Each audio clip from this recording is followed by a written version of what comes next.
Ladies and gentlemen, 2 days of Gaia-X Summit are behind us, and this summit reflected Europe. Lively, diverse, and future-oriented. So what are the next goals of Gaia-X? Which milestones are to be expected? About this, Mr. Fabian Biegel will talk to us. He is Senior Director and Sherpa for Digital Transformation at SAP. His focus is on Industry 4.0, artificial intelligence, platform economics, and digital business models, as well as digital sovereignty. In this role, Fabian is co-initiator of the Gaia-X initiative, SAP representative in the European Gaia-X AASBL, and head of the expert tribe Business Requirements and Business Mechanics. Dear Mr. Biegel, give us a look into the future. So, thank you very much, Carmen, and thank you very much all for joining this last presentation of the Gaia-X Summit. I hope you all enjoyed it very much. Before we look into the future of Gaia-X and what is about to come in the next 9 to 12 months, I would like to take a brief look back at what we have heard the last 2 days during the summit and also what we have achieved so far with Gaia-X. So, Gaia is deeply rooted, as you have heard again during the last 2 days, in our European vision for a trustworthy, open and innovative data economy. When we started working on what later became Gaia-X, 2 questions were therefore important to us. So first, it was how can we unlock this immense potential of 15 trillion euro for data and data sharing, while at the same time maintaining end-to-end data sovereignty. And second, how can we create the technological infrastructure to serve this interest best? And for the Gaia-X AISBL, there's also a third aspect very crucial, the operational excellence. So how can we implement the best structures and processes to achieve these goals? So for the first goal, creating value from data. We heard yesterday about amazing examples from all over the user ecosystem, being it mobility, being it finance, being it aerospace, or being it Industry 4.0. So this is in the core of the data ecosystem we are building. 6 regional hubs will be implemented already until end of this year's. 3 you have seen in Peter's presentations are already operational within these days.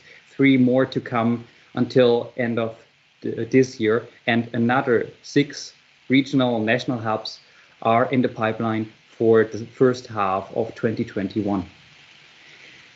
The first national hub in Germany, which was actually before the workstream 1 of Gaia-X, has already been worked out more than 60 use cases that define the requirements for Gaia-X. And these use cases are also the first step to adopt the concepts of Gaia-X and turn them into actual value.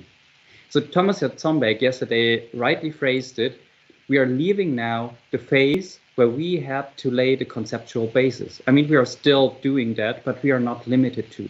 We can now start to turn these into first demonstrators and later in 2021 into first implementations.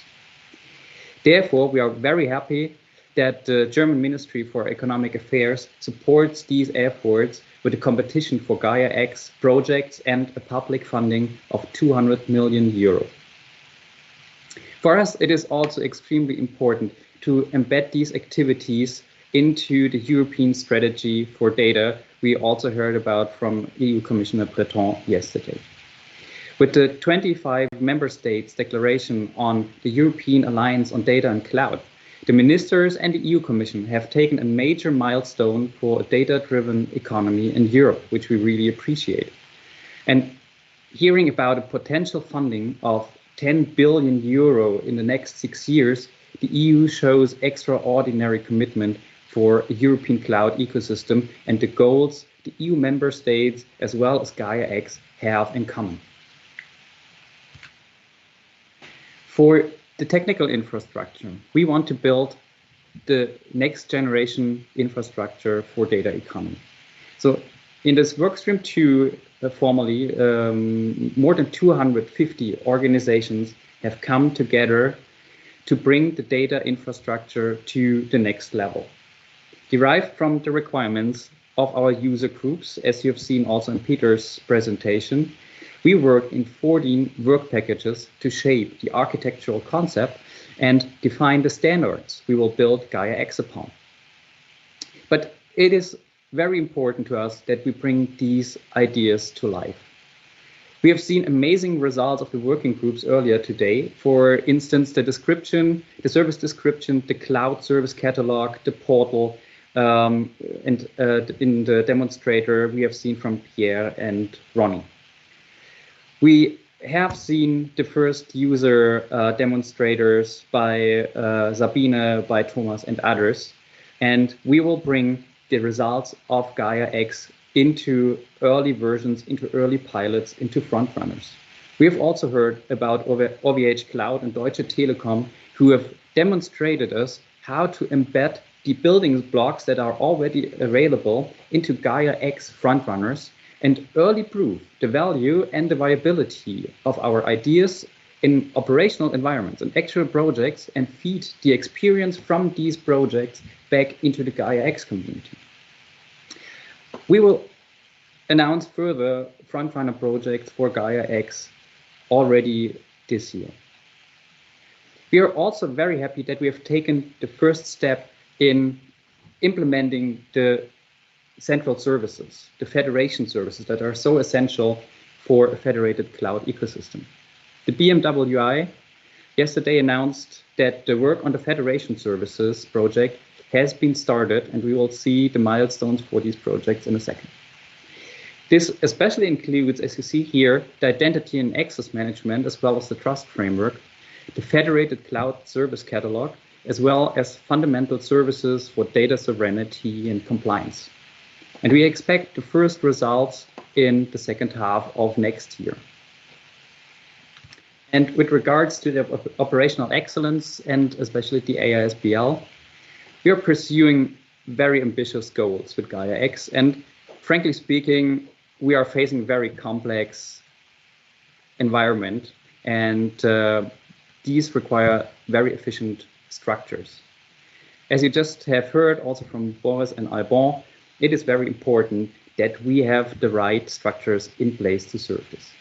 The Gaia-X community has experienced immense growth over the last months, from merely 60 partners during the announcement last year at the Digital Summit to today, where we welcome more than 600, 700 individuals working in the national hubs and the technology community. And we are now welcoming more than 100 members in the Gaia-X AISBL already. So with the AISBL and the Gaia-X hubs, we are introducing the structures to unite the great innovative power and also the results of our community to achieve these ambitions. While the 22 founding partners have volunteered to lay the path for the legal entity, we are inviting you all to shape the fundamental principles and the future direction, as well as the operational basis for Gaia-X. By the beginning of next year, we will professionalize the work of the AISBL with a strong management team and an office that will complement the extraordinary work that has already been done by the volunteers in the community, in the projects, and also our service partners in the past. Very central to streamlining our activities will be an open and transparent decision process with the technical committee and the policy rules committee in the center, as you've just learned from Boris and Alban. The technical committee will ensure that the work in the technology workstream is aligned and is in line with our general objectives. The policy rules committee is in charge of the principles which are determining the values we stand for. So we cordially invite you to join us and the other 180 partners in the AISBL to drive the future for Gaia-X. To summarize this and have a look at the Gaia-X roadmap in the next 12 months. So still this year, we are proud to establish the six national Gaia-X hubs, namely in Italy, in France, in Germany, in Belgium, in Luxembourg, and Finland. So welcome also to our partners. Another 6 hubs, as you have learned from Peter, will be established during the first half of next year. With the beginning of 2021, we will be fully operational as an AISBL after we have received the royal decree and be able to reopen the membership process. So if you are not yet a member of the Gaia-X AISBL, that is the chance to join us, and we cordially invite you to. In the focus of 2021 will certainly be also our collaboration with the European Union on their strategy on data. In particular, the European Alliance on Industrial Data and Cloud, where we offer our support and all our energy to make this initiative successful. As part of that, we are fully committed to establish the European data spaces based on the values of openness and trust. And we also embed them into our work with Gaia-X. We ourselves plan to implement the first data spaces already in spring 2021. Today, we have only seen a glimpse of the extraordinary results of our community. So therefore, we will dedicate a special event to the technological building blocks of Gaia and a series of deep dives in the first quarter that will be around the results of this year, 2020. In particular, we will learn about the recent results of the Policy and Rules Committee, the economy of data, and we will also host a webinar on the power of edge clouds. We will also incorporate these results for the next version of the technical architecture document, the architecture of standards document, as well as the policy rules. All be updated in March next year, and then in further iterations during the remainder of 2021. After the demonstrators and pilots for the Federation services you have seen already today, we have now an orchestrated activity to release the specification for the first version of these services in May 2021, and we are implementing the operational Federation services, which then can be used by the end of September next year. On the operational side, the first full General Assembly after the current transformation phase we are in will take place by June 2021, and we will elect also the first full board of directors for the upcoming 2 years. So I'm coming to the end of my presentation, and I want to quote EU Commissioner Breton, who said it better than I would ever be able to. So we have to act jointly, we have to act fast. So we cordially invite you to work with us on these endeavors. Thank you very much. Mr. Biegel, thank you very much for this inspiring vision you shared with us.